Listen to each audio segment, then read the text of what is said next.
Hello, praise God. Sige po mga kapatid, start na po tayo sa ating pagsalubong sa pagkabuhay muli ng ating Panginoong Yesus, sa ating pag-alala sa pagkabuhay muli ng Panginoong Yesus.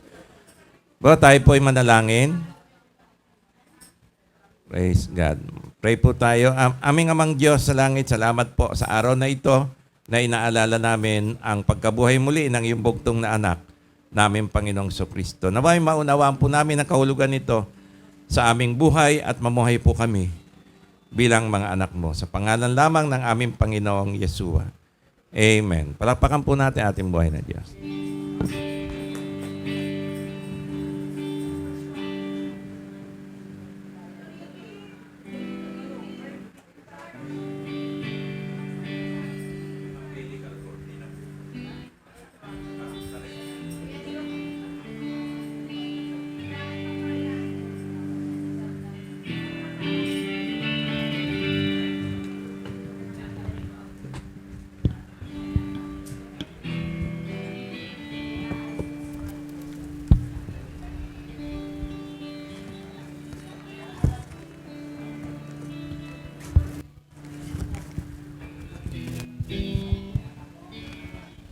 Good morning po mga kapatid. Tayo po ay magpuri sa ating Panginoong Jesus. Jesus is alive. Amen. Pakiayos po yung ating mikropono at tayo ay magpupuri sa ating Panginoon.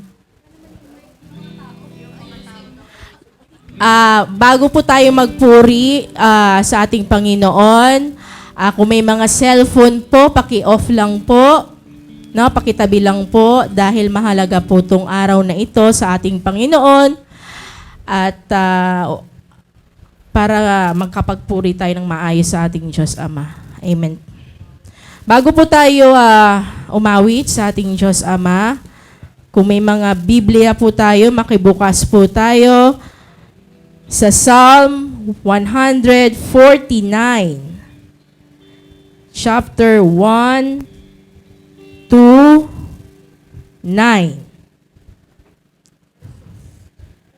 verses.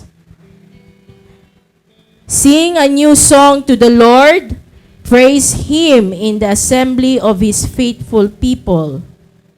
Be glad, Israel, because of your Creator. Rejoice, people of Zion, because of your King. Praise His name with dancing. Play drums and harp in praise of Him. The Lord takes pleasure in His people. Be honor the humble with victory. Let God's people rejoice in their triumph and sing joyfully all night long. Verse 6. Let them shout aloud as they praise God with their sharp swords in their hands to defeat the nation and to punish the peoples. Verse 8. To bind their kings in chains, their leaders in chains of iron, to punish the nations as God has commanded. This is the victory of God's people. Praise the Lord. Palakpakan po natin ang ating Diyos Ama na si Jesus. Jesus is alive. Hallelujah.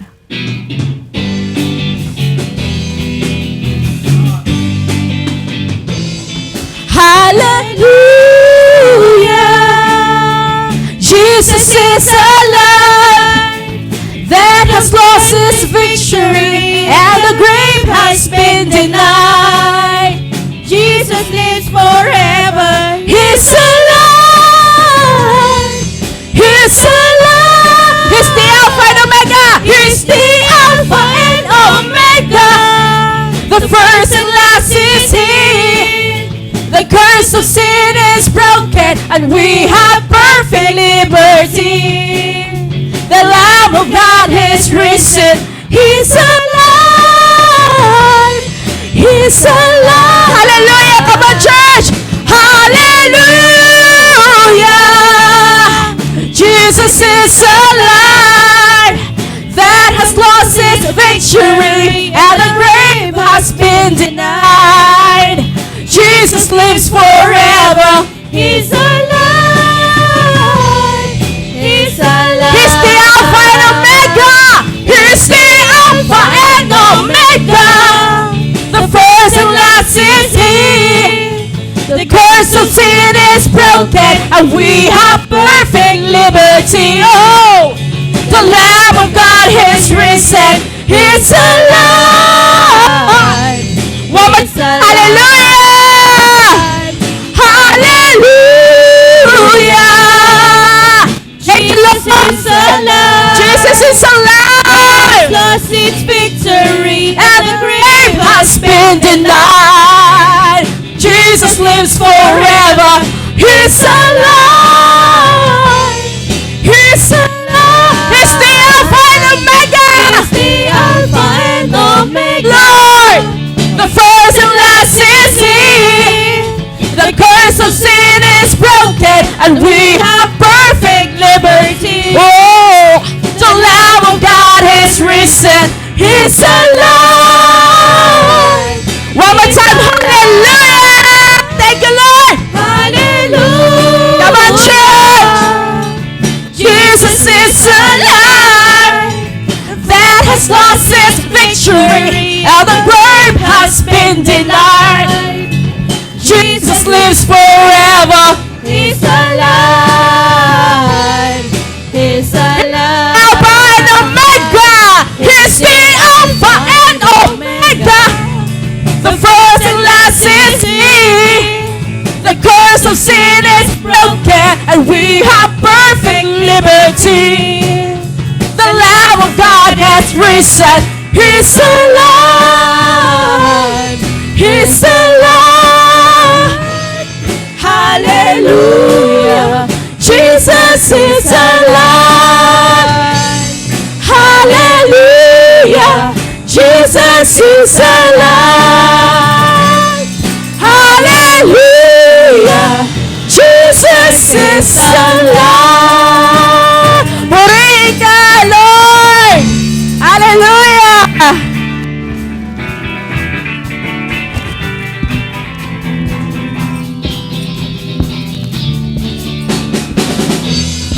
Palakpak po ating mga kamay para sa Panginoon. I give you praise for you deserve it. I give you praise for what you've done. I give you praise for you are able. I give you praise till I overcome. I give you praise when the sun is shining. I give you praise in the dark of night. I give you praise The battle rages. I give you praise and it works out right. Come on, shout! Shout! Oh, the King is among us. God lives here in our praises. Shout! Oh, the King is among us. Praise Him, praise Him, praise Him in everything. Hallelujah, Lord! I give you praise for you deserve it. I give you praise for what you've done. I give you praise for you are able. I give you praise till I overcome. I give you praise when the sun is shining. I give you praise in the dark of night. I give you praise when the battle rages. I give you praise till it works out right. Come on, shout! Shout! Oh, the King is among us. God lives here in our praises. Shout! Oh, the King is among us. Praise Him, praise Him, praise Him. Come on, shout! Shout! Oh, the King is among us.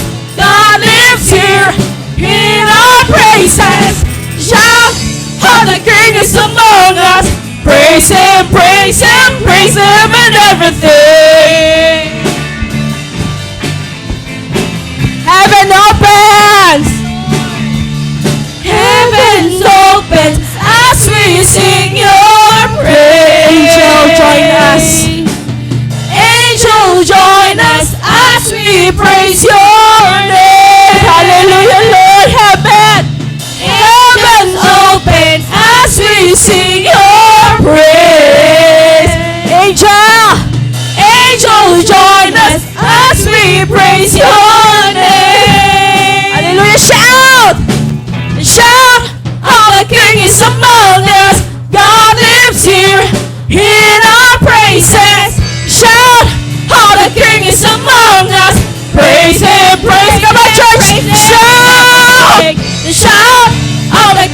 among us. God lives here in our praises. Shout of the King is among us. Praise Him, praise. One more time, shout! Praise Him, Shout! praise Him, praise Him. Alright, shout! Shout! Oh, the King is among us. God lives here in our praises. Shout! Oh, the King is among us. Praise Him, praise Him, praise Him and everything. Praise Him, Praise Him, praise Him, praise Him, praise Him, praise Him, praise Him and everything. Praise Him, praise Him, praise Him, praise Him, praise Him, praise Him, praise Him and everything. Praise Him, praise Him, praise Him, praise Him, praise Him, praise Him. praise Him and everything. Hallelujah, Lord. Thank you, Lord. Hallelujah.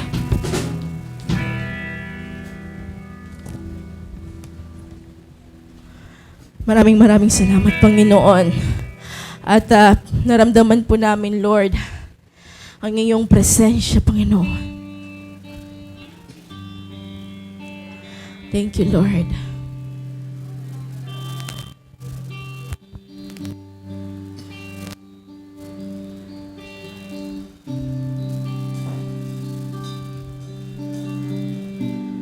Yes, we worship you, Lord God. We worship you. We praise you, Lord. Come, Holy Spirit, fall on me now. I need your anointing. Come in your power. I love you, Holy Spirit. I love you, Holy Spirit. You're captivating my soul. And every day I grow to love you more. Come, Holy Spirit. Come, Holy Spirit, fall on me now. Yes, Lord God. I need your anointing. Come in your power. I love you, Holy Spirit. I love you, Holy Spirit. You're captivating my soul. And every day I grow to love you more. I'm reaching for your heart. I'm reaching for your heart. You hold my life in your hands, drawing me closer to you. I feel your power in you. Nothing compares to this place where I can see you face to face. I worship you in spirit and in truth. Hallelujah.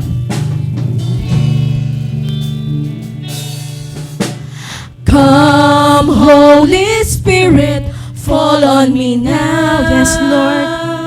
Come, Holy Spirit. I need your anointing. We welcome you Come in your here power. in our church. Hallelujah.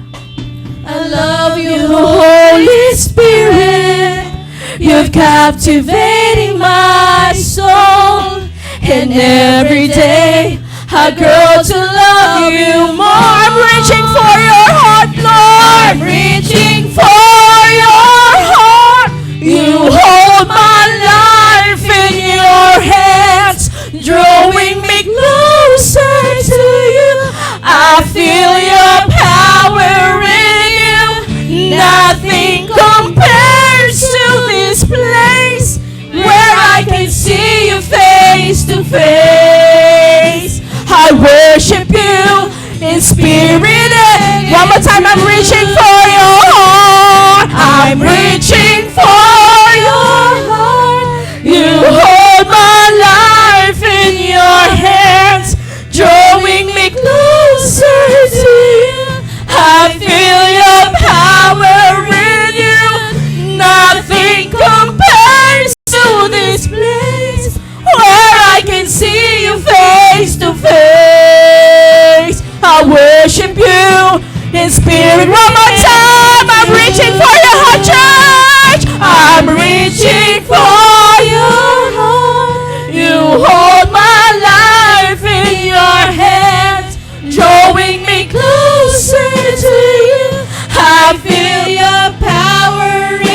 Hallelujah, Lord. Nothing compares to Nothing this compares. where I can see you face to face.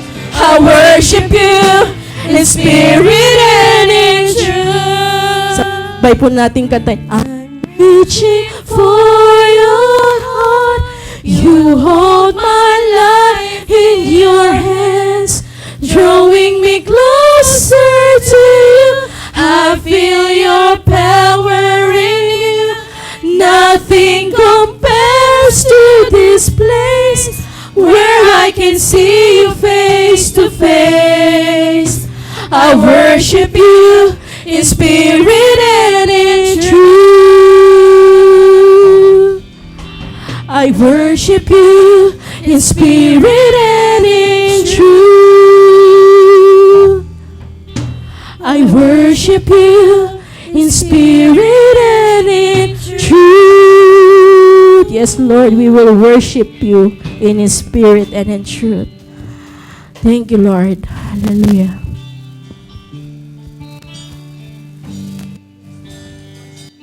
You're worthy, Lord God. You're worthy, Lord. Thank you, Lord, for the cross. Thank you. Maraming salamat, Panginoon, sa sakripisyo mo, Lord, para sa bawat isa. Thank you, Lord.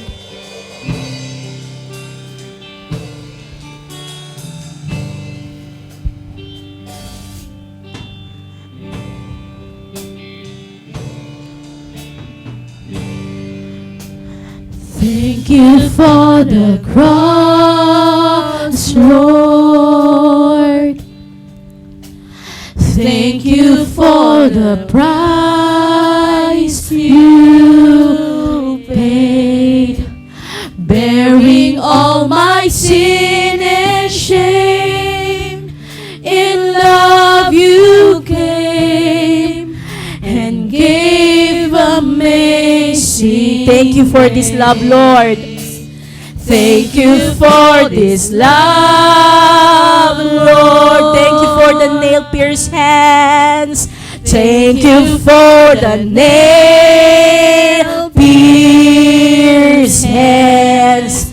Wash me in your cleansing flow. Now all I know, your forgiveness and embrace. Worthy is the Lamb seated on the throne. Crown you now with many crowns. You reign victorious.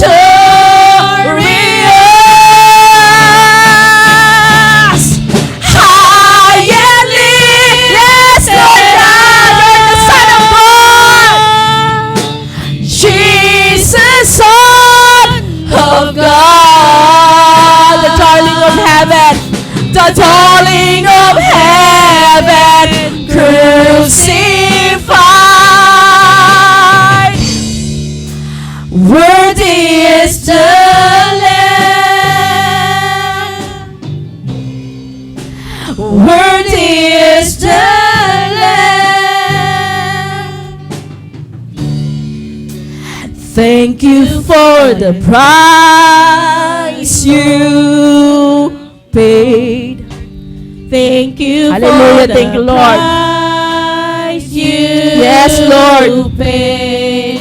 Bearing all my sin and shame, in love you came and gave amazing grace. Thank you for this love, Lord. Thank you for this love, Lord. Thank you, Lord. Thank you for the nail-pierced hands. Wash me in your cleansing flow. Now all I know, your forgiveness and embrace.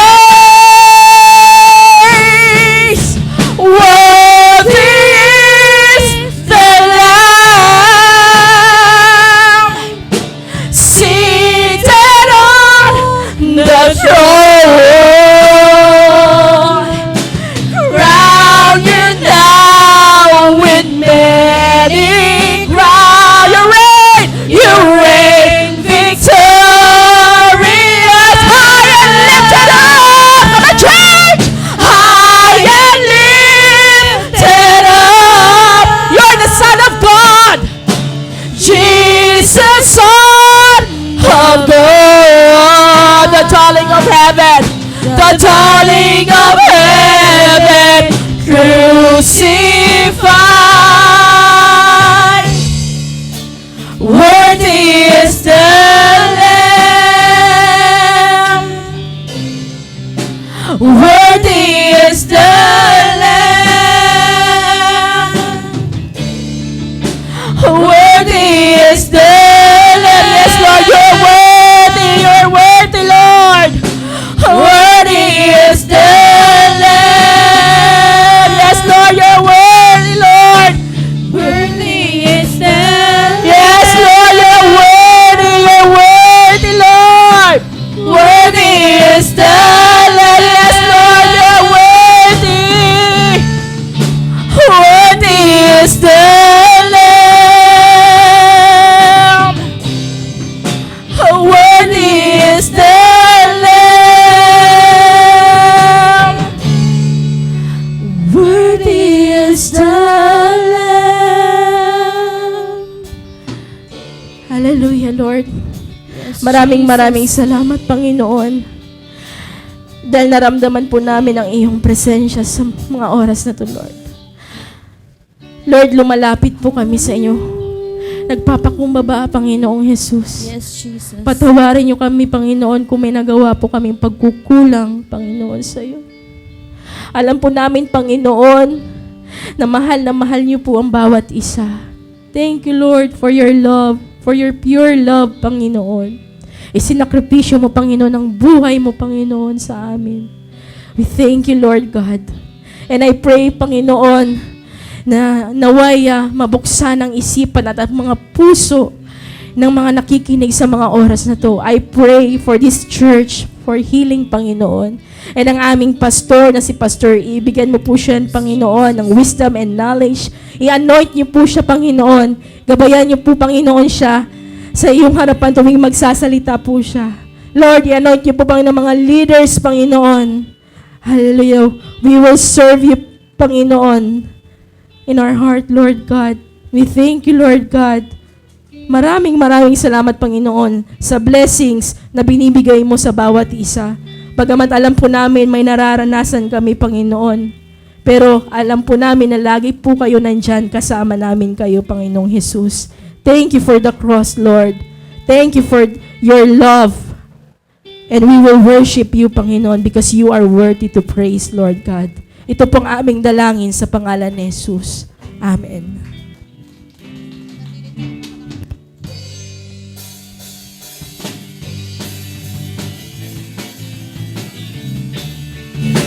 I-welcome po natin ang bawat isa. Good morning, everyone. Welcome to the family. We're glad that you have come to share your life with us. As we grow in love, and may we always be to you what God would have us be. A family always there to be strong and to lean on. May we learn to love each other more than it's today. May words of love be on our lips in everything we say. May the Spirit melt our hearts and teach us how to pray, that we might be a true family. Welcome to the family. We're glad that you have come to share your life with us. As we grow in love, and may we always be to you what God would have us be. A family always there to be strong and to lean on. To be strong and to lean on. To be strong and to lean on. Amen. Isang malakas na palakpak po para sa ating Panginoon. Jesus is alive. Amen. Amen. Purihin ang Panginoon. Napakasarap pong umawit sa ating Panginoong Jesus. Hallelujah. Dumako na po tayo sa ating testimony. Sino po ang pinagpala ng Panginoong Jesus? Sino po ang gusto mag-testify po sa kabutihan ng ating Diyos? Meron po ba? Siyempre si Ate Via. Magtatawag. Ay, si Ate Cynthia muna. Next, Via. Please be the next. Nagpapasalamat po ako sa Lord kasi po kahapon talaga pong nagtatae ko, sakit ng tiyan ko. Ikot-ikot. Tapos yung punong-puno na ako ng pawis. Tsaka yung uhog ko, tsaka nagsama-sama na sa sobrang sakit. Salamat po Panginoon at pinagaling niya ako maya-maya po nung bago ako matulog. Nakaraos na po yung tiyan ko at hindi na po ako napadumi sa salawal. Salamat po Panginoon in Jesus Christ's mighty name. Amen. Purihin ang Panginoon. Naranasan ko rin po yan last week, Ate Cynthia. Akala ko last day ko na. Yung sa CR ka, last day ko na ba to? Tapos na bang mission ko? Kasi kung mararamdaman mo talaga, parang di mo alam kung maghahalo na yung mga doon. Sorry po sa mga kumakain. Pasintabi po. Good morning po. Ayan po, may breakfast po tayo. Meron tayong spaghetti. Galing po sa Happy Birthday Girl kay Via. Happy Birthday Girl. May kamote, may saging, may mais, meron tayong, ano pa ba dyan? May kape, may Milo. Sa likod po, Pastor. Nakalimutan po. Champurado lang, wala. Ayan. So marami tayong pagkain dyan. May pandesal, may kape, may Milo. Ewan ko kung may natira pa po. May tubig mainit. Kung wala na, baka nandun sa... Pwede naman po kayo mag-init dun sa likod kung wala na pong tubig mainit. Feel at home na po. Kunyari bahay nyo, mag-init ka ng tubig doon. Okay po. Dumako na tayo sa ating next na magte-testimony si Bia. Ayan, purihin ang Panginoon.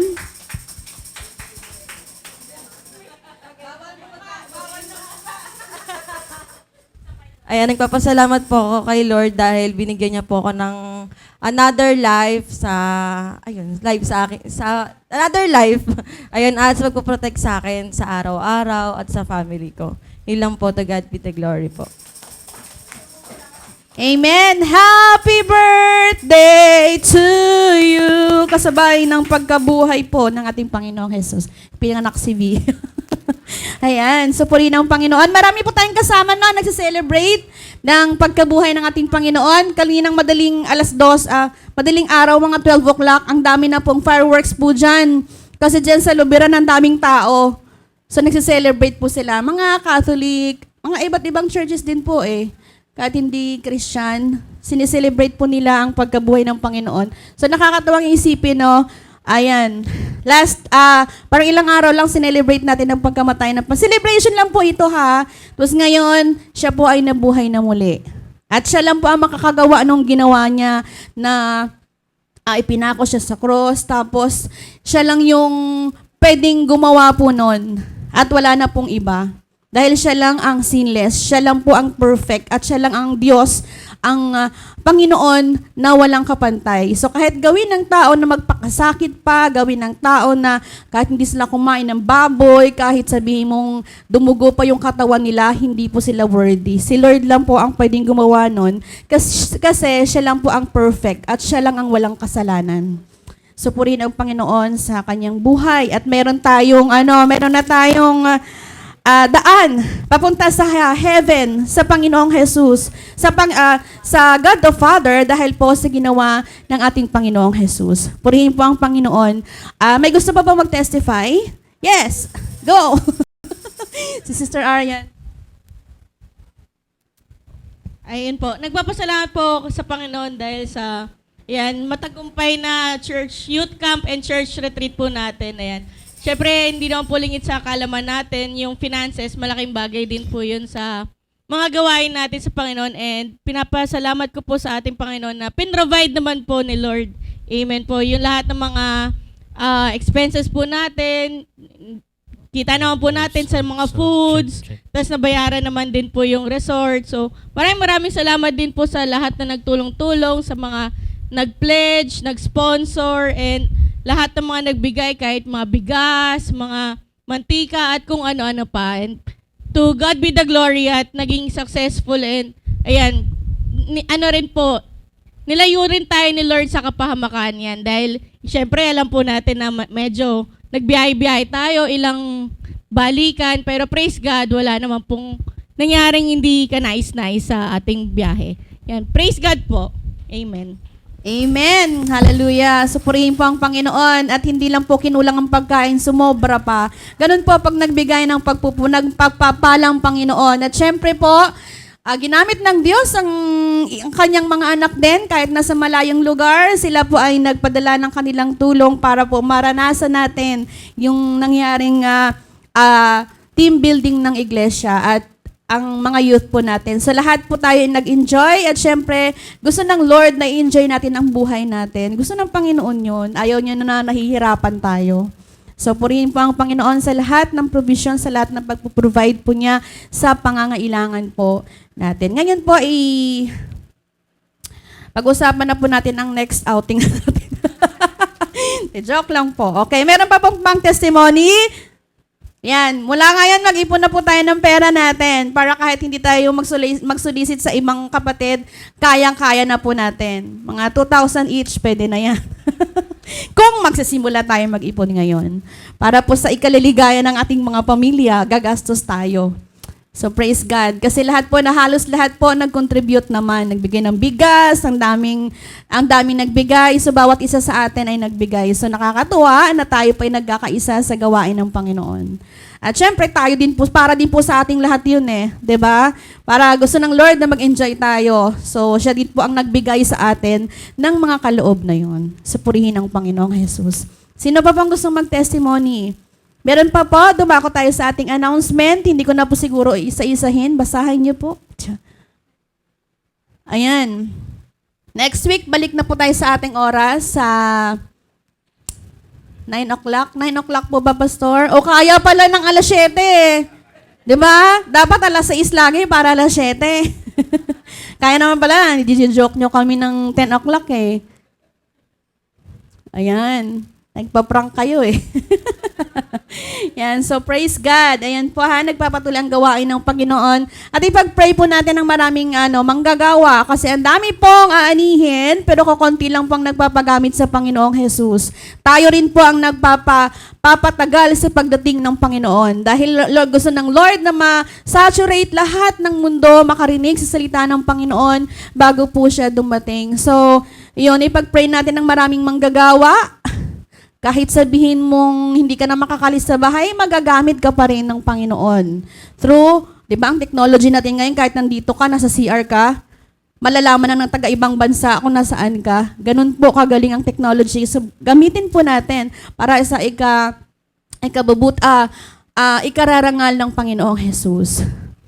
So, yun.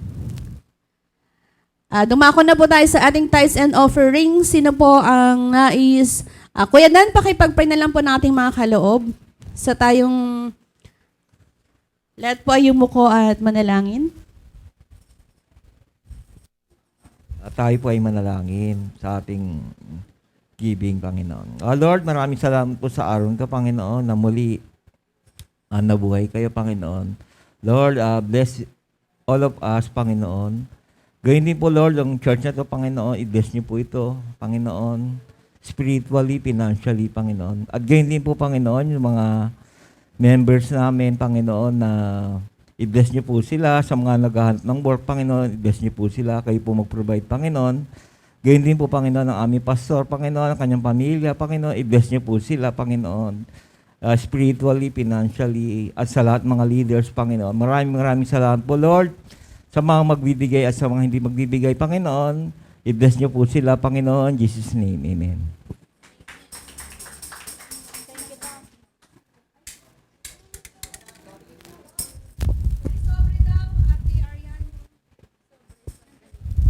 Iikot ang sobre, pambayad sa Meralco, at sa rental. Madal mag-due date na po, wala kaming hawak na pera ni Arian.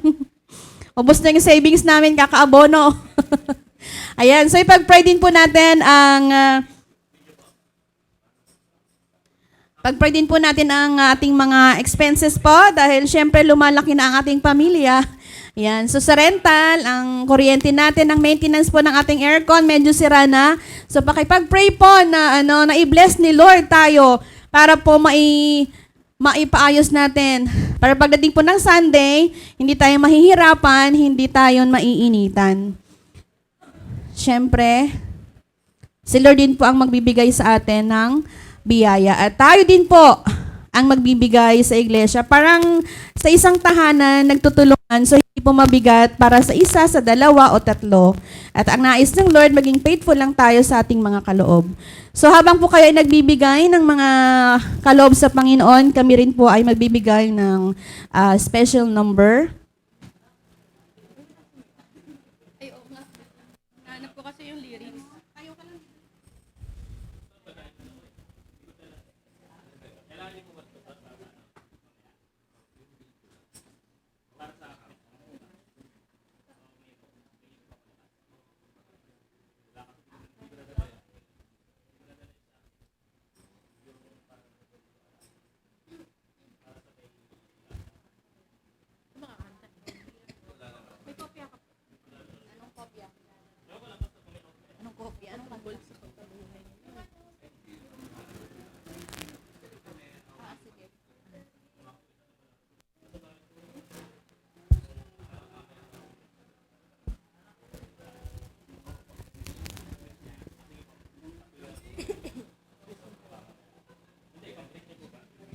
Ayan, sabayan niyo po kami sa isang awitin na ito para sa ating Panginoong Jesus.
Aking kahirapan,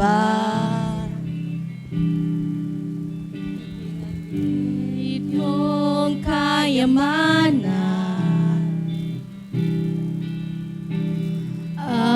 aking kahinaan, ipinalit yung kalakasan, aking kalungkutan, ipinalit yung kasiyahan. Lahat ng mayroon ako ay dahil lamang sa'yo. Aking itataas ngalan mo, Jesus. Buhay ko'y tinubos sa sarili mong dugo. Diyos nagkatawang tao upang mabalik kami sa'yo. Pag-ibig mong dahilan, bakit ako ay narito? Buhay na inalay mo, natiyak ng kaligtasan ko.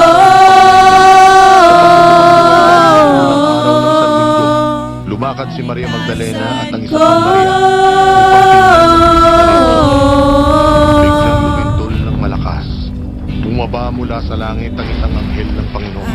Iginulong ang batong nakatakip sa ibabaw niyo. Ang kanyang mukha ay nakakasilaw na parang Ipinalit gitna niyong kayamanan. Nanginig sa takot ang mga bantay nang makita ang anghel. At sila Aking kahinaan. Huwag kayong matakot. Ipinalit niyong kalakasan. Wala na siya rito sapagkat siya'y muling nabuhay. Aking kalungkutan. Pinag-ibigan sa kanya. Magmadali kayo at ibalita sa kanyang Ipinalit mga yung kasiyahan. Lahat ng mayroon ako ay dahil lamang sa'yo. Aking itatas ngalan mo, Jesus. Buhay ko'y tinubos ng sarili mong dugo. Diyos nagkatawang tao upang mabalik sa'yo pag-ibig mong dahilan. Bakit ako ay narito? Buhay na inalay mo, natiyak ng kaligtasan ko. nakipagpulong Kaligtasan ko. At ang mga ito ay inutusan nilang ganito ang ipamalita. Habang natutulog kami kagabi, dumating ang mga alagad ni Jesus at ninakaw ang kanyang bangkay. Sinabi pa nila, "Huwag kayong Handog mo makarating sa sanlibutan. Tinanggap ng mga bantay ang suhol at ganoon nga ang kanilang ginawa. Buhay na walang Ito pa rin ang balitang hanggan. ipinagsasabi sa mga Hudyo. Handog mo sa Na sanlibutan. sinabi sa kanila ni Jesus. Nang makita nila si Jesus, Buhay na walang bakit hanggan. may ilan sa kanilang nag-alinlangan. Handog mo sa Ang sanlibutan. lahat ng kapangyarihan sa langit at sa lupa. Sa Habang aking kanyang lakas o gawin sa ninyong alagad ko aking ang mga gawa, tao sa lahat ng kundi bansa, sa biyaya mo. at Buhay ko'y tinubos ng sarili mong dugo. Diyos nagkatawang tao upang mabalik sa'yo pag-ibig mong dahilan. Bakit ako ay narito? Buhay na inalay mo, natayak ng kaligtasan ko.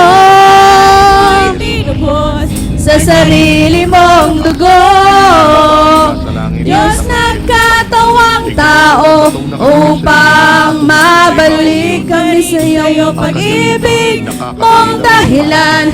Bakit ako ay narito?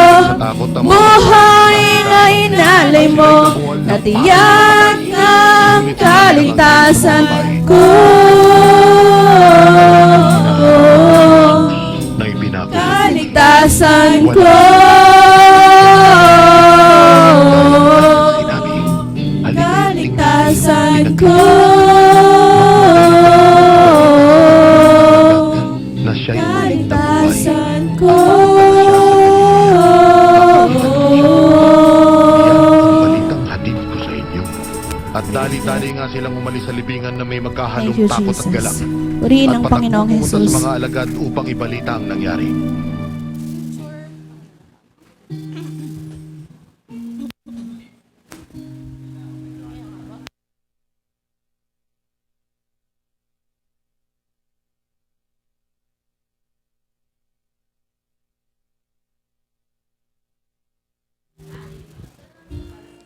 Ngayon po mga kapatid, dadako po tayo sa ating Word of God na pangungunahan po na ating pinakamamahal na butiing pastor, Pastor Eve. Lahat po ay inaanyayang kumagsitayo bilang paggalang sa banal na salita. At ihanda na po natin ang ating mga sarili para sa pakikinig, pagbubulay-bulay at pagsasabuhay po ng salita ng ating Panginoong Yesus. Buksan po natin ang ating mga Biblia sa 1 Corinthians chapter 15 verse 1 to 8.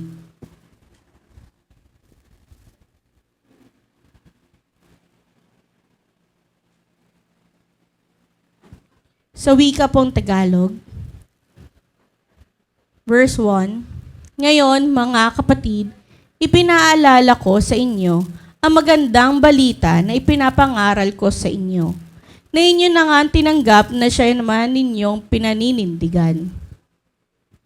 Nasa pamamagitan nito, kayo ay ligtas. Kung matagtag ninyo itong pagkakahawakan, malibang kayo'y sumasampalataya ng walang kabuluhan.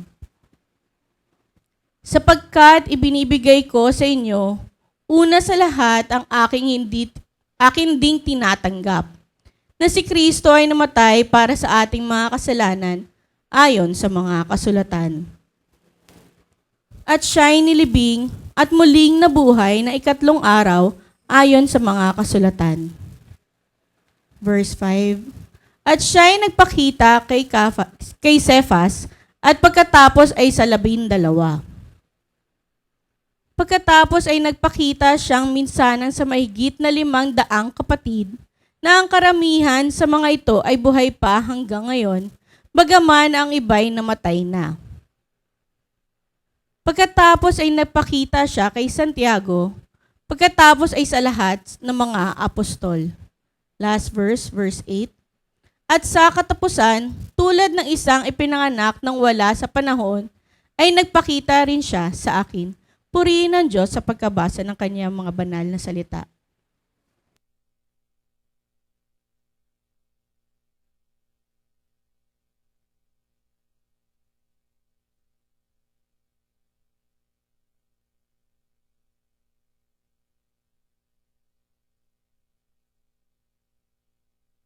Po, manalangin po tayo. Aming amang Diyos sa langit, pagpalain mo po ang iyong mga salita na amin nabasa na pakinggan. Maunawaan po namin ang mga katotohanan tungkol sa iyong pagkabuhay muli. At ikaw lang po maitaas at maluwalhati sa pangalan lamang ng aming Panginoong Hesukristo. Amen. Palakpakan po natin ating buhay na Diyos. Ang pamagat po ng mensahe ng ating Panginoon ay ang mga katotohanan sa pagkabuhay muli ni Kristo. At isang talata po yan, yung pangyayari po sa pagkabuhay muli ng ating Panginoong Kristo ay matatagpuan po natin sa aklat ni Mateo, Matthew 28, 1 to 20. Hindi na po natin babasahin ng buo. Kanina pong special number ay pinalabas po natin ang video ng Matthew 28, 1 to 20, kung saan po ay ang Panginoon ay nabuhay muli sa ikatlong araw. Ang layunin po ng ating pag-aaral ay upang maunawaan natin ang mga katotohanan na papaloob sa pagkabuhay muli ni Kristo. Ulitin ko po, ang layunin po ng ating pag-aaral ay upang maunawaan po natin yung mga katotohanang napapaloob sa pagkabuhay muli ni Kristo. Ano po yung kahulugan o ano po yung pagkabuhay muli? Bakit po kailangan ng ating Panginoon ay mabuhay pong muli pagkatapos po niyang maganap ang ating kaligtasan? Purihin ang ating Panginoon. Dediretso na po ako sa unang punto.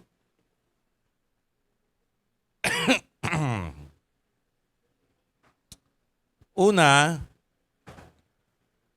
ang pagkabuhay muli ni Kristo, ang pundasyon ng pananampalatayang Kristiyano. Ulitin ko po. Ang pagkabuhay muli ni Kristo, ang pundasyon ng pananampalatayang Kristiyano. Bagamat natubos na po ni Kristo ang kasalanan natin, nabayaran niya na po doon sa krus ng Kalbaryo. At ang pinambayad po niya, yung ating pong inaalala, tuwing unang araw ng linggo ng bawat buwan, yung ating pong communion. Amen po ba? Naalala po ba niyo yung ating communion? So, hindi po tayo basta nagko-communion bilang seremonyas. Ito po ay unuutos ng ating Panginoon na gawin natin bilang pag-alaala sa Kanya. Sa magitan po ng tinapay at inumin ay tumisimbolo po sa ginamit ng ating Panginoon sa kaligtasan natin. So, ang pinambayad po niya ay ang Kanyang katawan at dugo na napako po doon sa krus ng Kalbaryo. Amen po ba? Amen. Palakpakan po natin ang ating Panginoon doon. No?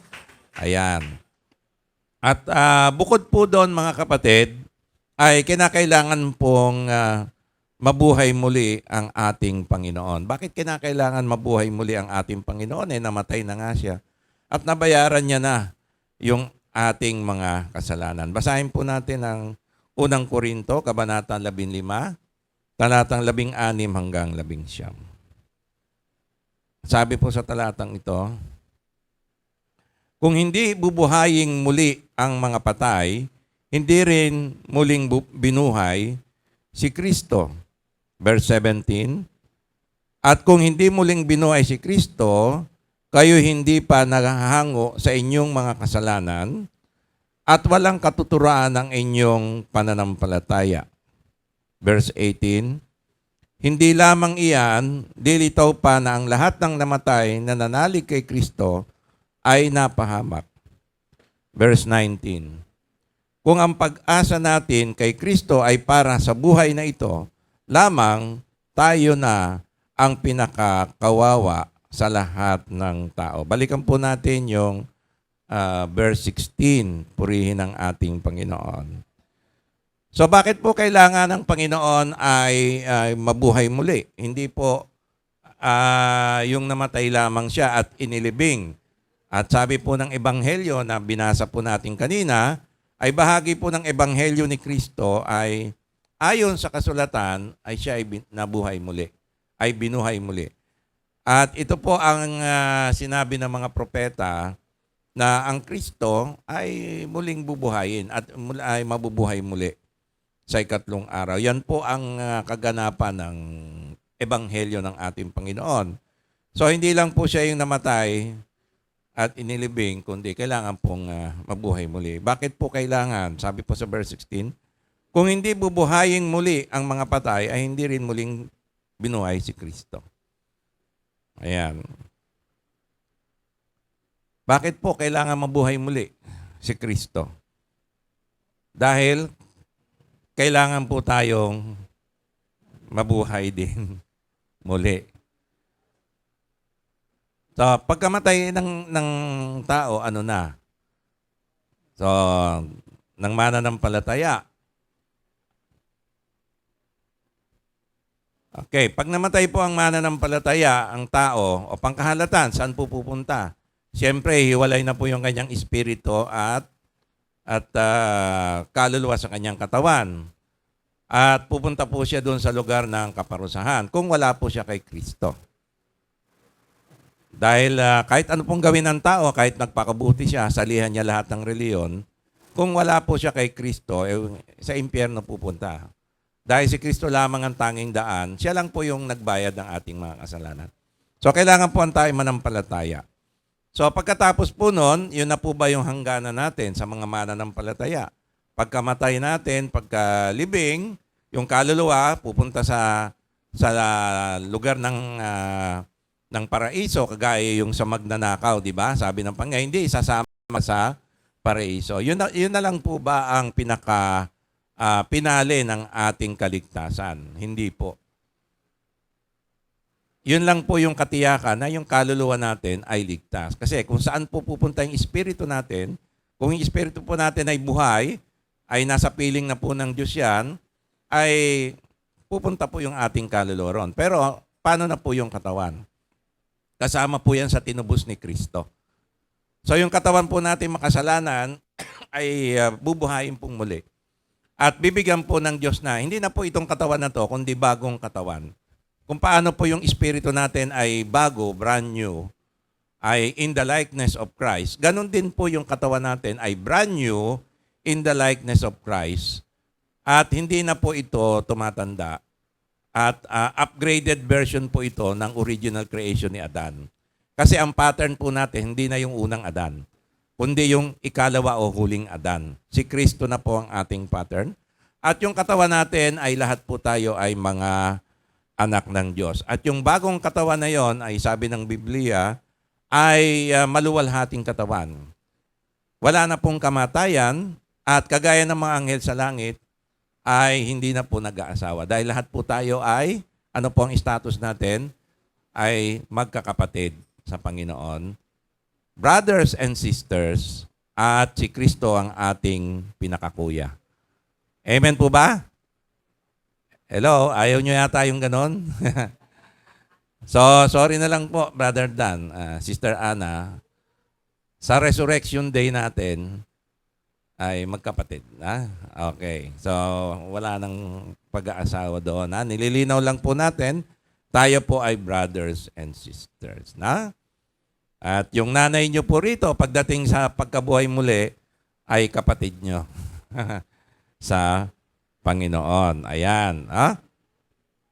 So ano po yung katiyakan natin na tayo mabubuhay muli? Sigurado ba yan na tayo ay bubuhayin muli ni Kristo sa kanyang pagbabalik? Sure yan. Ano ang katibayan natin? Meron tayong ebidensya. Anong ebidensya natin? Sabi sa verse 16. Ay, si Kristo ay muling binuhay. Kaya kung si Kristo ay hindi binuhay muli, wala tayong ebidensya na tayo ay bubuhayin muli. Kahit sinabi ni Kristo, bubuhayin kayong muli. Paano ako maniniwala? Ikaw nga, hindi nabuhay muli. Di ba? Tama, kapatid, ano? Ikaw nga, hindi nabuhay muli. Kami pa, mga alagad mo. Sumusunod lang kami sa'yo. Anong katiyakan namin? Yung bangkay mo, nandito. Yung kalansay mo, nandito. Naagnas na. Pero wala pong ganon, di ba? So, nabuhay po muli si Kristo at wala po yung kanyang kalansay na nabuhay siyang muli. Ang kanya pong libingan ay na-preserve po doon sa Jerusalem, sa Israel, para makita po ng lahat, masaksihan. Amen po ba? Amen. Palakpakan po natin ang ating Panginoon. Ikalawa, sabi sa verse 17, at kung hindi muling binuhay si Kristo, kayo'y hindi pa nahango sa inyong mga kasalanan at walang katuturan ng inyong pananampalataya. Mantakin nyo mga kapatid kung si Kristo ay namatay, inilibing, hindi nabuhay muli, ano sabi ni Apostol Pablo sa verse 17? Wala tayong katiyakan na napatawad na nga tayo sa ating mga kasalanan. Bagamat sinabi ni Kristo, natapos na, Ama, patawarin mo sila, hindi nila naman kanilang ginagawa. At naganap na ni Kristo, nabayaran niya na yung ating mga kasalanan, pero ano ang ating katiyakan na talagang natubos na, nabayaran na? At tinanggap ng Diyos ang sakripisyo ni Kristo. Tinanggap ng langit ang alay ni Kristo ng kanyang katawan at dugo. Ano ang katibayan? Na tinanggap ng Diyos yung kapatawaran. Oo, totoo, sinakripisyo na niya. Binayaran niya. Pero kanino po siya nagbayad? Kanino po siya nagbayad? Di ba yung huling wika? Naalala nyo? Ama, sa iyong mga kamay tatagubilin ko ang aking espiritu. So kanino po niya ibinayad yung kanyang katawan at kaluluwa? Sa kanyang ama. Inihandog niya sa ama bilang kabayaran. Ngayon, ang tanong mga kapatid, tinanggap ba ng ama yung bayad? Kasi pwedeng tanggihan ng ama. Ayoko, nagbago isip ko. Ayoko ng kabayaran. Ano yung resibo? Ba? Ano yung resibo na tinanggap ng ama? Yung ginawa ni Kristo. Alam niyo po ba ang pinaka-resibo? Ayon po sa verse 17, ay ang nagpapatunay na tinanggap ng Diyos Ama yung sakripisyo ni Kristo at napatawad na nga tayo, ay yung kanyang pagkabuhay ni Kristo. Sino po ang bumuhay kay Kristo? Ang Ama. Ang Diyos Ama, binuhay niya yung kanyang anak sa ikatlong araw. Amen po ba? So kung hindi niya binuhay si Kristo, ibig sabihin hindi niya tinanggap yung ating kapatawaran, yung ating kaligtasan. Naintindihan po ba? Amen. So ano ang katibayan mo, kapatid? Ano ang katibayan ko na tinanggap ng Diyos yung sakripisyo ni Kristo at ako nga ay pinatawad sa lahat ng aking mga kasalanan? Alam niyo po ang katibayan, yung pong pagkabuhay muli ni Kristo. Kaya sabi sa verse 17, at kung di muling binuhay si Kristo, kayo hindi pa nahango sa inyong mga kasalanan, walang katuturan yung pananampalataya mo, kapatid. Kahit tinanggap mo si Kristo, na nagpahayag ka, Panginoon, nagsisisi ako sa aking mga kasalanan, tinatanggap na sa aking puso. Bali, wala po yon. Kasi hindi pala tinanggap ng Ama yung sakripisyo ni Kristo. Na-reject. Dahil hindi nabuhay muli si Kristo. Dahil si Kristo ay nabuhay muli, ibig sabihin, binuhay siya ng Ama, tinanggap ng Ama yung sakripisyo niya. Kaya ikaw at ako, tunay na napatawad na sa ating mga kasalanan. Amen po ba? Hindi dahil sa iyong kabutihan, kundi dahil sa ginawa ni Kristo at tinanggap ng Ama yung kaligtasan natin, yung sakripisyo ni Kristo dahil binuhay niya muli ang kanyang anak. Palakpakan po natin ang ating Panginoon. Kaya napakahalaga po ng pagdiriwang ng Resurrection Day. Mga kapatid, napakahalaga po ng araw na ito. Marami pong mga mananampalataya, hindi masyadong iniintindi. Sabi nga, merong nag-celebrate ng, parang narinig nga akong fireworks eh. Kaya lang, ang tanong, ano ba yung sineselebrate nila? Yung resurrection ba talaga? Naintindihan ba nila ibig sabihin ng resurrection, kagaya ng pagkakaintindi natin? Okay, di ba? So ano po ang, bakit kailangan mabuhay muli ang Panginoon? Unang-una, sabi sa verse 16, yan ay katiyakan na tayo ay muling bubuhayin ni Kristo sa huling panahon. Amen po ba? Ayan, so yung katiyakan nyo, ako at ikaw ay bubuhayin. So ang ending po natin, hindi yung kaluluwa napunta sa langit, kundi yung ating kaluluwa ay bibigyan muli ng bagong katawan ni Kristo at ito ay spiritual body, resurrected body, kagaya ng kanyang katawan na nabuhay muli. According to Jesus Christ's body nung nabuhay siya muli. Nakapattern po sa kanya, hindi kay Adan, ha? Okay. Sabi naman sa verse 17, ay pangalawa, kaya kailangan mabuhay siyang muli dahil ito yung ating pinakaresibo, ito yung resibo ng Ama kay Kristo na tinanggap niya yung sakripisyo ng kanyang anak, na tayo nga ay napatawad na sa ating mga kasalanan. Yan ha, tinanggap ng Ama dahil binuhay niya si Kristo. Ibig sabihin, tinanggap ng Ama yung sakripisyo ng kanyang anak. Kaya tayo po ay napatawad na. Amen. Palakpakan po natin ang Panginoon. Okay, sa verse 18. Sabi dito, verse 18 ha. 1 Corinthians 15, verse 18. Hindi lamang yan. Lilitaw pa na ang lahat ng namatay na nanalig kay Kristo ay napahamak. Verse 19, kung ang pag-asa natin kay Kristo ay para sa buhay na ito, lamang tayo na ang pinakakawawa sa lahat ng tao. So sabi po sa verse 18 and 19, yung ating pong sakripisyo na ginagawa para sa Panginoon ay hindi po walang kabuluhan. Bakit? Kasi yung ating pananampalataya, tagos hanggang langit. Tagos po yan hanggang sa huling panahon na tayo po ay merong buhay na walang hanggan. Kaya po yung sakripisyo po natin ay may kabuluhan po yan. Bakit? Kasi alam natin si Kristo na buhay muli. Meron tayong eternal life, meron tayong buhay sa kabilang buhay. Amen po ba? Okay, paano po natin mapapatunayan na merong kabilang buhay? At ang pananampalataya natin na hindi lang panlupa, tagos hanggang langit, ang katibayan po natin, si Kristo ay muling nabuhay. Amen po ba? Yan po yung katibayan ng ating pananampalataya na tayo may eternal life. Palakpakan po natin ang ating Panginoon. Yan po yung unang katotohanan. Bakit po kailangan ay si Kristo ay mabuhay muli? So, kung hindi po siya nabuhay muli, wala po tayo ngayon dito. Useless po yung ginagawa natin. Amen. Pero ang katotohanan, siya ay nabuhay muli. So, yun po yung unang katotohanan. Ang pagkabuhay muli ni Kristo, balikan natin yung number 1. Ang pagkabuhay muli ni Kristo, ang pundasyon ng pananampalatayang Kristiyano. Okay, dahil dyan, meron tayong resurrection body. Dahil dyan, may tinanggap ng Diyos ang sakripisyo ng kanyang anak. Tayo ay napatawad na sa ating mga kasalanan. Sinless na po tayo. Pangatlo, katibayan na meron tayong eternal life. Okay, tagos hanggang langit ang ating pananampalataya. Kaya may kabuluhan yung ating mga sakripisyo para sa Panginoon. Amen. Okay, yan ang unang katotohanan. Pangalawang katotohanan, ayan. Kaya ingat po tayo, ay yung celebration ng sanlibutan, yung mga fireworks na narinig natin, ano kaya ang kanilang sineselebrate? Kagaya ba ng celebration natin o iba? Okay, paliliwanag ko po. Ang unang araw ng Sanlinggo, ang Resurrection Sunday. Pagkatapos ng araw ng Sabat at hindi ang araw ng Easter Sunday. Ayan.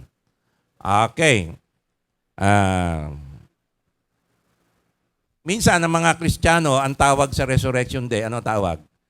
Easter Sunday na. Okay, nililinaw ko lang po mga kapatid, hindi po ito, sa ating mananampalataya, baguhin po natin.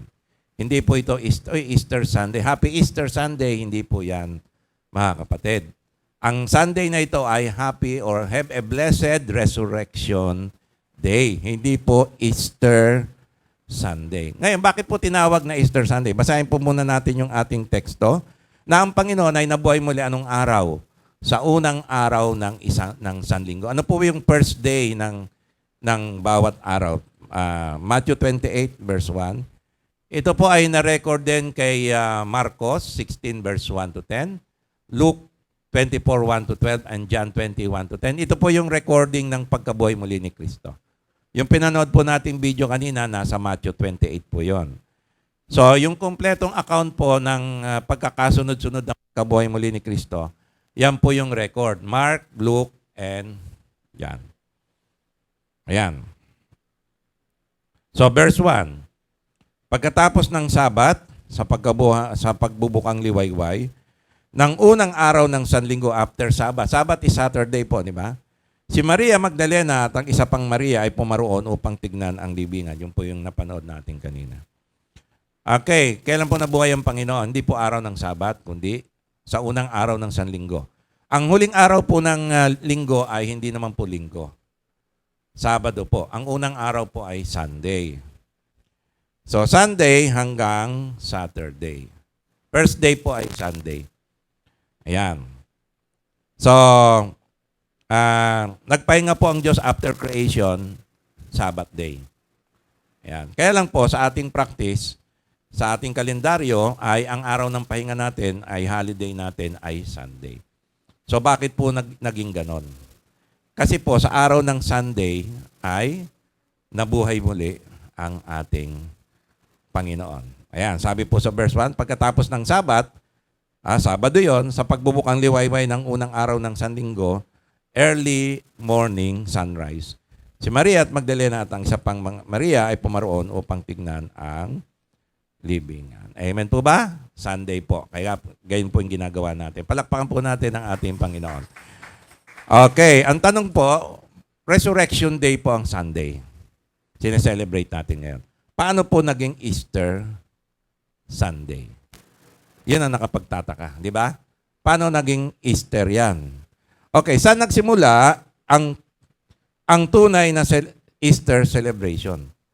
Saan po nagsimula ang tunay na Easter celebration? Para maintindihan po natin sa Biblia, makikita po natin yan ayon po kay King James Version, Acts 12, 1 to 4.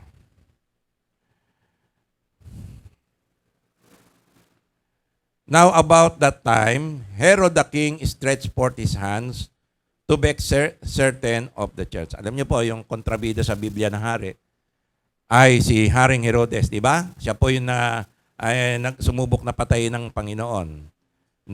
Ito po yung ano na po niya, mga anak-anak, apo na po ito. Ha? Yung mga sumunod na po na Herodes. Okay, ang ginawa po ni Haring Herodes, sabi sa verse 2, and he killed James, the brother of John, with the sword. Si Santiago, ito po yung core apostle ni Kristo. James, John, and Peter. Ito po yung laging kasama niya. At ito po yung kapatid ni John the Beloved, yung sumulat ng Revelation. Si James, hindi po siya yung sumulat ng aklat ng James. Ha? Yung James po yon, ibang James po yon. Yung po yung kapatid ng Panginoon kay Maria at Jose. Half-brother po niya. Si James. So, ibang James po ito. Ito po yung James the Apostle. So, pinatay po niya, sabi sa verse 2. Sabi sa verse 3, and because he saw it pleased the Jews, he proceeded further to take Peter also. So dahil natuwa yung mga Hudyo, di ba? Kasi yung mga Hudyo, pinapatay nila si Kristo. Ngayon, gusto nilang patayin yung mga apostol. Yung pinakamatinding apostol na tatlo, Peter, James, and John. Si James, napapatay niya. So nabigla yung iglesia, hindi ready yung church. Hinuli si James, pinatay. Natuwa yung mga Hudyo. Ayan. Ngayon, gusto niyang matuwa pa uli yung mga Hudyo. Ang ginawa niya, ang susunod na papatayin na niya, sino? Si Peter. Okay? Sabi sa verse 3, and because he saw it pleased the Jews, he proceeded further to take Peter also. Kailan po niya hinuli si Peter? Then were the days of unleavened bread. Hinuli niya si Peter during the time of the unleavened bread. Feast of the unleavened bread. Ayan, the days of the unleavened bread. Sabi sa verse 4, pero hindi pa niya papatayin, ha? Hinuli pa lang niya. Kailan niya papatayin? Sabi sa verse 4. And when he had apprehended him, he put him in prison. Kinulong niya muna and delivered him to 4 quaternions of soldiers to keep him. Talagang ginuwardyahan po ito. 24 oras. Gwardyado po si Peter. Kailan niya po papatayin? Ayon. Kailan? Kailan pa niya papatayin? After Easter to bring him forth to the people. Pagkatapos pa po ng Easter. Kailan po siya hinuli? Panahon ng Days of Unleavened Bread. Ito po yung piyesta ng mga Hudyo, ng Passover. After ng Passover, merong Feast of Unleavened Bread. Ngayon, bakit binanggit after Easter? Hindi po ito pagkatapos ng Feast of Unleavened Bread o yung Passover na tinatawag. Kundi after Easter. Ano po yung Easter? Ito po yung selebrasyon ng mga Romano. So papatayin niya si Peter after ng Unleavened Bread, feast ng mga Hudyo, and follow that, after that, may kasunod na piyesta. Ano yung piyesta? Piyesta ng mga Romano, yung pong Easter. So after Easter, papatayin naman niya si Peter. Okay. Ano po ba yung unleavened bread? Feast of the unleavened bread. Para maintindihan po natin, Mark 14 verse 1. Okay, after 2 days was the feast of the Passover and of unleavened bread, and the chief priests and the scribes sought how they might take him by craft and put him to death. Ayan. Wala ba si David? Paano ako mainitan ako? Tubig. Malamig. Tubig na, ikaw na?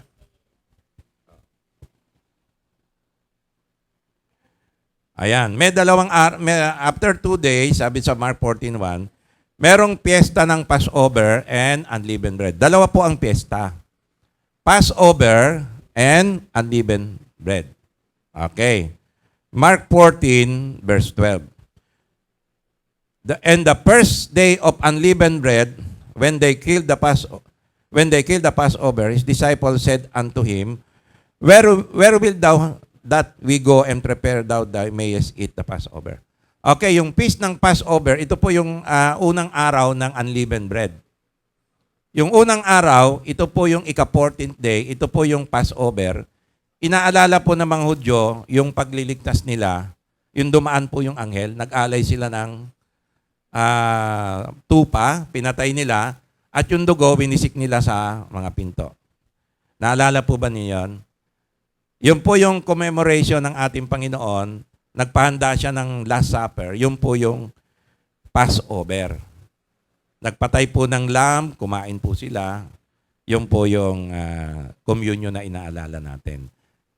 At kinabukasan, ayon na po yung unleavened bread. 7 days po yan. At doon po pinako si Kristo. At kasalukuyan, nung unleavened, 7 days po kasi yan, after ng Passover, ay continuous po yung unleavened bread. Okay. Makikita po natin yan sa Numbers 28. Okay. So, ito yung ginawa ni Kristo na Passover, yung Last Supper. So, yung ginagawa po nating communion, mga kapatid, this is the Last Supper natin. Yan yung Passover. So, yung Passover celebration, ginagawa natin through Jesus Christ, through communion. Number 28, verse 16-17, and in the 14th day of the first month is the Passover of the Lord. So, unang buwan, sineselebrate po ito ng mga Hudyo, unang buwan. Ayan. Unang buwan, alam niyo po ba ang unang buwan ng mga Hudyo? Kung ano? Hindi January. Anong first month nila? Ano, Brad? Hindi. March. Ito nga ang Holy Week, di ba? Ito yung Passover, di ba? Inaalala natin. Kailan yung Passover? Last Thursday, di ba? Friday siya pinako eh. So Thursday, yan yung Passover. Ayan. Kailan po yung Passover? Sabi sa Numbers 28:16, and in the 14th day of the first month. Ano po yung first month? Sa mga Hudyo, ito po yung month of Nisan, ito po yung March. So, kailan po yon? March 14, actually, yan po ang Passover. Naintindihan po ninyo. Ayan, yan po yung communion. And then, kinabukasan, hinuli si Kristo, pinako. Inalay na po niya. So, si Kristo po yung Lamb of God na pinatay. So, sa Passover, 14 day, pumapatay po sila ng lamb. Yan po yung ginanap ni Kristo. On the first day, 14th day of the first month, 14th day. On the 15th day, verse 17, and in the 15th day of this month is the feast, 7 days shall unleavened bread be eaten. Okay, pagkatapos po ng Passover, meron pang piyesta. Ano po yon? Followed by 7 days unleavened bread. Itong 7 days, ang kakainin po ng mga Hudyo, hindi na po natin ginagawa ito. Yung Passover lang po ang ginagawa natin, yung communion. Ang mga Hudyo, kumakain po sila ng tinapay na walang lebadura, walang halo, pampaalsa. 7 araw po yon. Ito po yung araw, mga kapatid, na hinuli, nung inaalala nila ito po yung araw na hinuli ni Haring Herodes si Peter. During the days of the unleavened bread, ito po yung 7 days after ng Passover. Hello? Naintindihan po ba? Ha? Hello? Andyan po ba? Naintindihan po ba? Okay, yung Passover, yun po yung dumaan yung anghel, namatay po yung mga panganay na mga taga-Ehipto. Okay?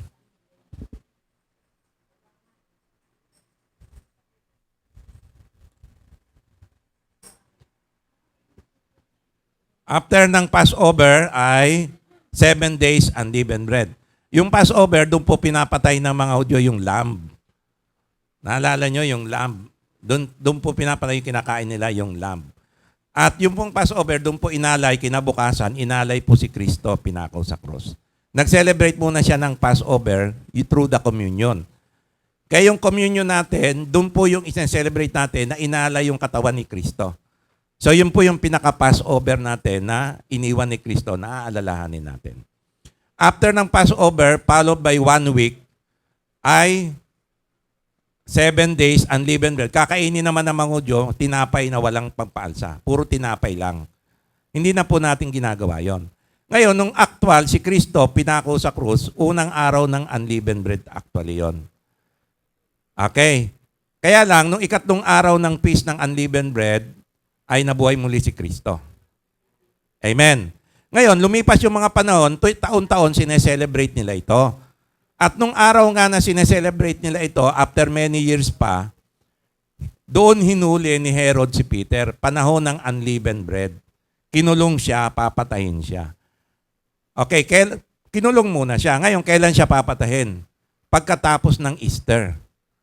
Ngayon, ano po yung Easter? Ito naman po yung celebration ng Roman goddess na si Esther.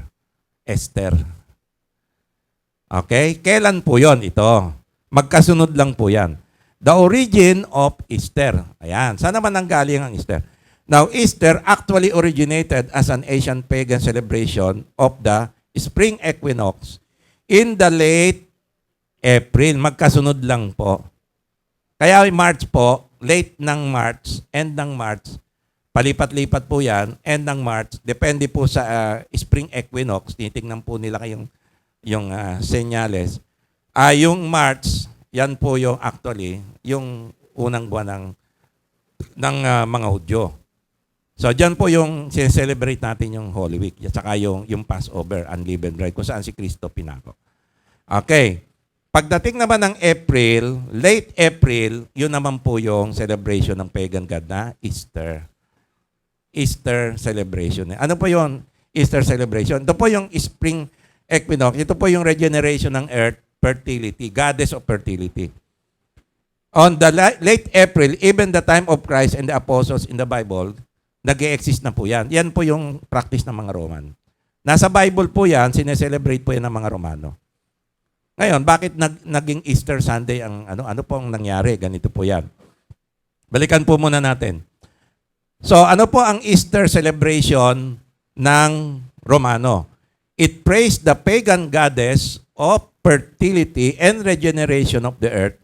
Uses symbol. Ano symbol ng fertility? Rabbit and egg. Kaya may Easter rabbit, Easter bunny, tsaka Easter egg. Yan po yung celebration. Sineselebrate nila yan because that is the symbol of fertility. Known as Ostara, Estere, o Estre, now Easter.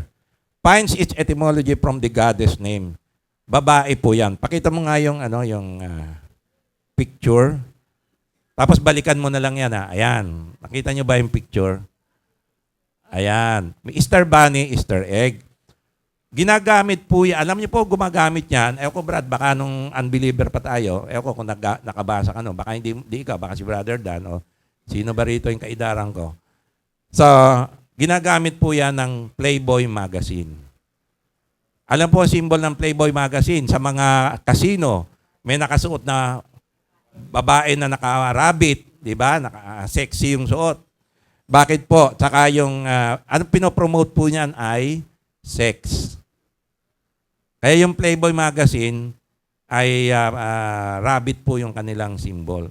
Kasi ang pinopromote pa niya po ay sex. Kasi yung rabbit pala, yan pala yung yung mga hayop na mael. Mahilig yung rabbit. Hindi pala aso, Brad. Rabbit. Ayan. Tapos yung egg, symbol ng fertility ng babae. Yung egg. Kaya goddess of fertility. Kita nyo, walang koneksyon sa... Ayan. Kaya, ang celebration ng mga Romano ay sex. Pagtatalik para mabuntis. Fertility. Ang earth naman, regeneration, kasi equinox, springtime, regeneration, nagre-regenerate. Okay. Magkasunod lang po yan. March yung sa Hudyo, sa Romano, April. Easter. Ayan. Okay. Kaya si Haring Herodes, papatayin niya si Peter after pa ng Easter. So, mga isang buwan pa. Medyo tatagal pa ang buhay niya. Kukulong muna siya, 1 month. Tapos papatayin siya. Ngayon, anong nangyari? Bakit naghalo, nag-combine ito? Bakit yung resurrection naging Easter Sunday?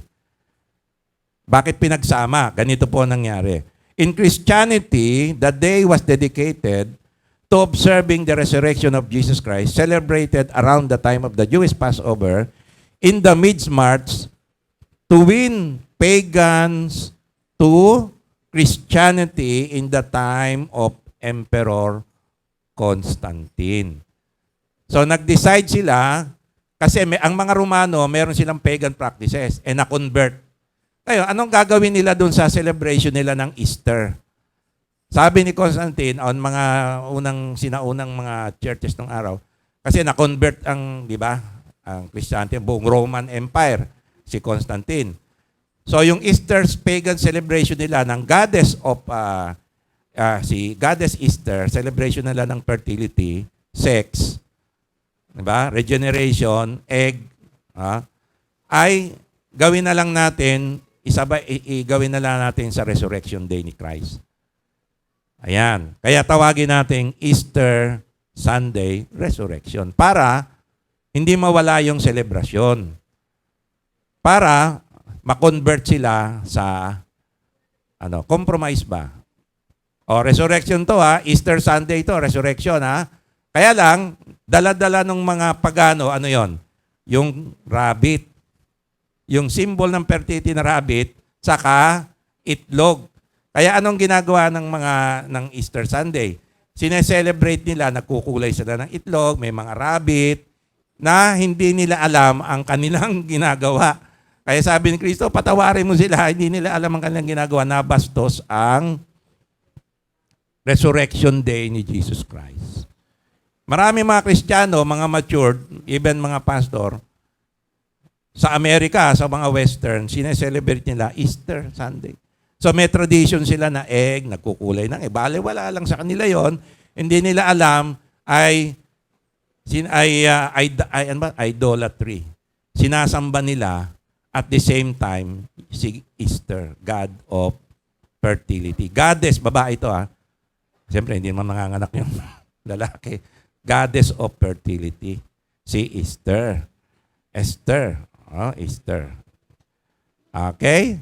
Kaya, ginagamit ng Playboy magazine, yung symbol na yan, sa mga casino, nakikita nyo yan, sexy na itsurang rabbit, kasi sila pala yung mael na mga hayop, ang rabbit, at yung egg, symbol, nagkukulay sila ng ito. Ngayon, sa Pilipinas, hindi masyadong pinapractice, pero may nagpa-practice.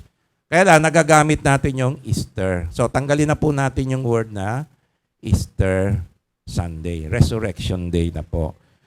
Okay? Kasi nahaluan po ito ng pagsamba sa Diyos ng mga pagano, ng mga Romano, na si Easter.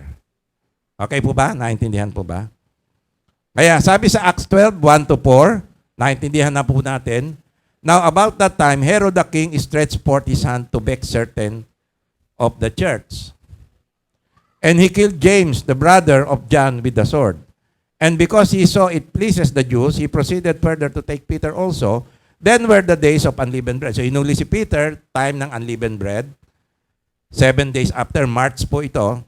And when he had apprehended him, he put him in prison and delivered him for 4 quaternions of soldiers to keep him, intending after Easter, April po ito. Yan yung pagan goddess ng celebration ng mga Romano, ng pagan goddess of fertility and regeneration, symbol ng rabbit at egg, to bring him forth to the people after Easter pa, after April pa. Late ng April. Kaya lang, panahon nga ni Constantine, kinombine niya yung dalawa. Without knowing the consequence. Kaya yung putukan, yung, parang kasiyahan, di ba? Celebration, baka si Easter yung sineselebrate nila. Malalaman mo, pag may itlog, nagkukulay ng itlog, may rabbit, disgrasya. Si Esther ang sineselebrate, hindi yung resurrection. Okay? Goddess of Easter, pagan celebration. Yun ang parang Christmas, di ba?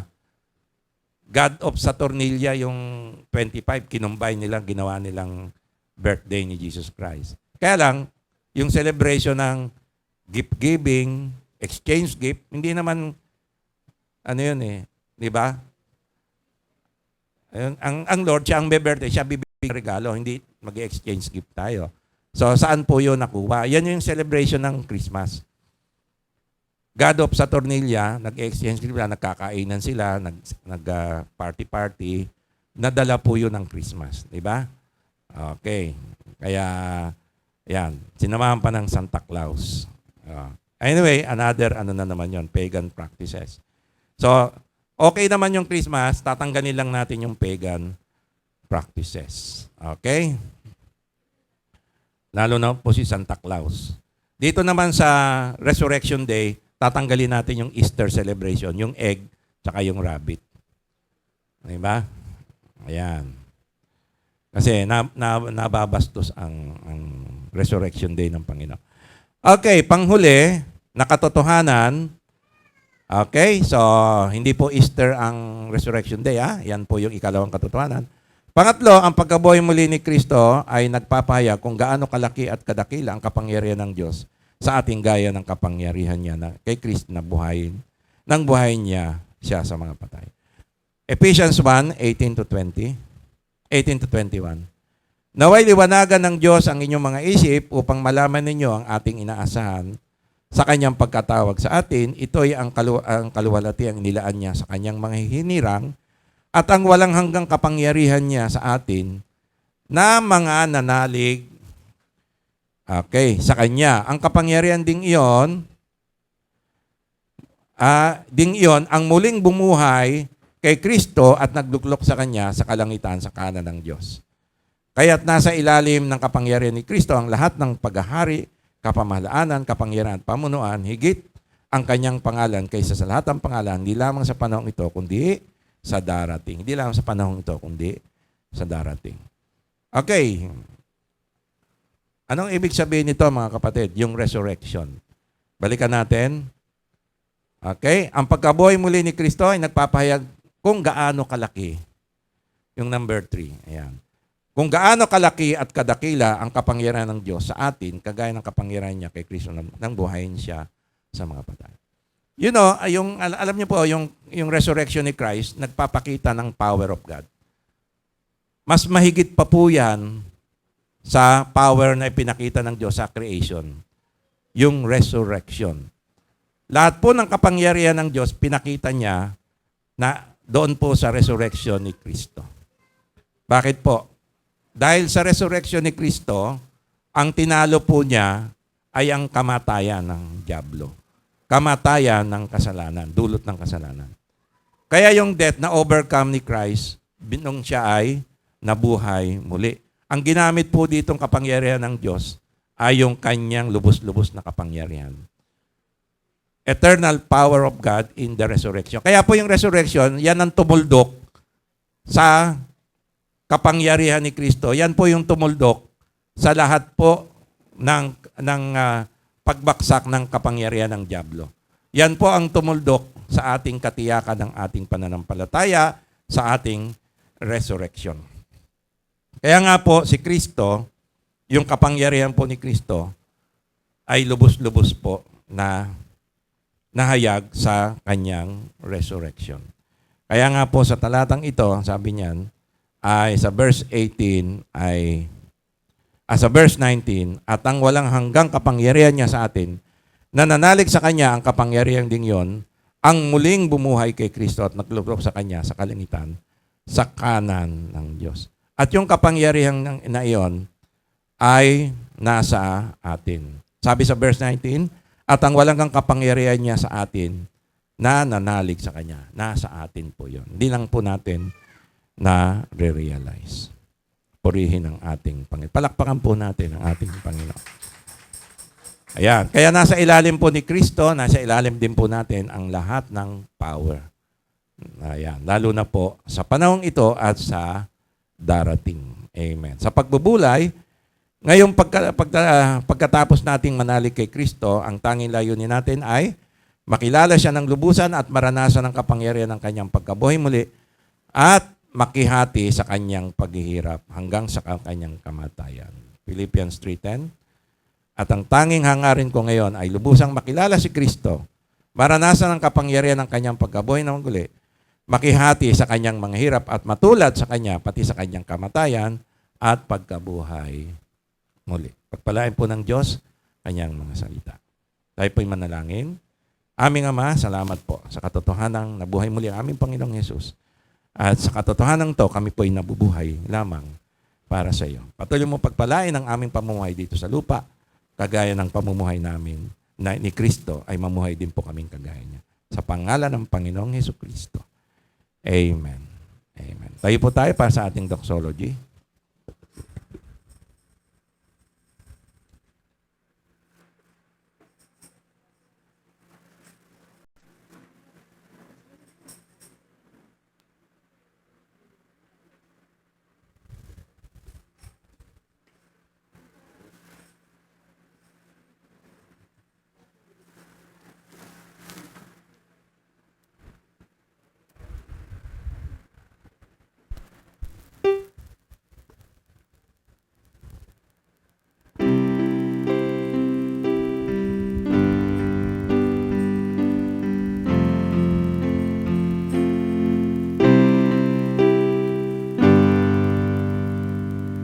Praise God, from whom all blessings flow.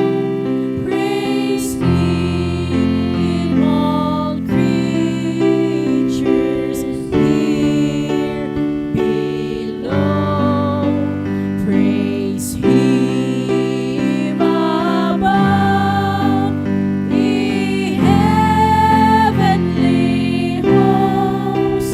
Praise Father, Son, and Holy Ghost. Praise God, from whom all blessings flow. Praise Him, all creatures here below. Praise Him above, the heavenly hosts. Praise Father, Son, and Holy Ghost. Praise Father, Son, and Holy Ghost. Amen. Ang pag-ibig ng ating Diyos Amang nasa langit, ang biyaya at pagliligtas ng ating Panginoong Yesua, at ang paghahari sa atin ng kapangyarihan ng Holy Spirit ay sumaating palagi ngayon at magpakailanman. Amen. God bless you po. Pagpalain po tayo ng Panginoon.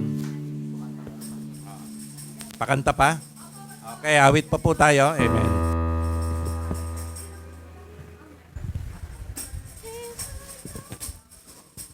Amen. Tayong lahat po ay tumayo para sa panghuling awitin. Jesus is alive.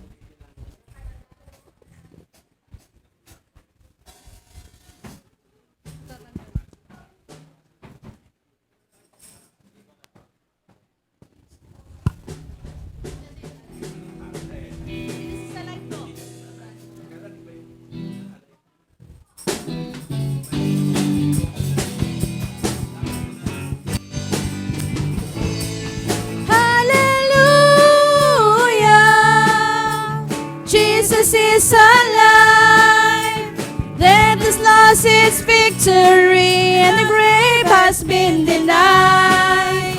Jesus lives forever. He's alive.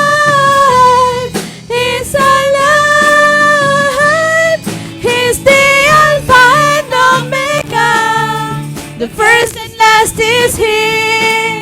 The curse of sin is broken and we have perfect liberty. The Lamb of God has risen. He's alive. He's alive. He's the Alpha and Omega. The first and last is He. The curse of sin is broken and we have perfect liberty. The Lamb of God has risen. He's alive. He's alive. Hallelujah.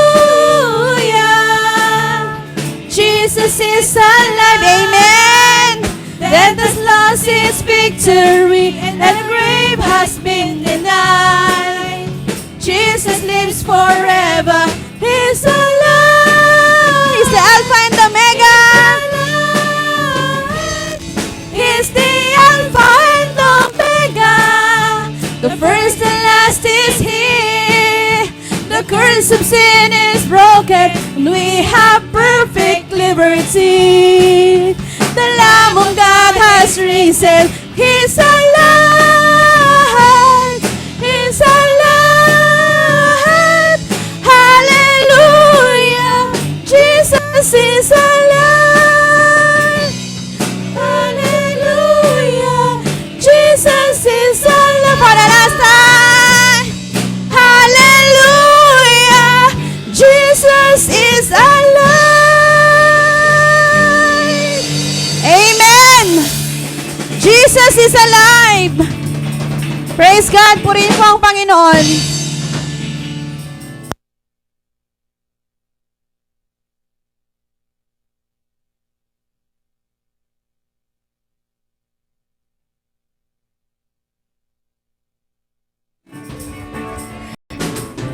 Yan, mayroon pa tayong natirang almusal. Eating time.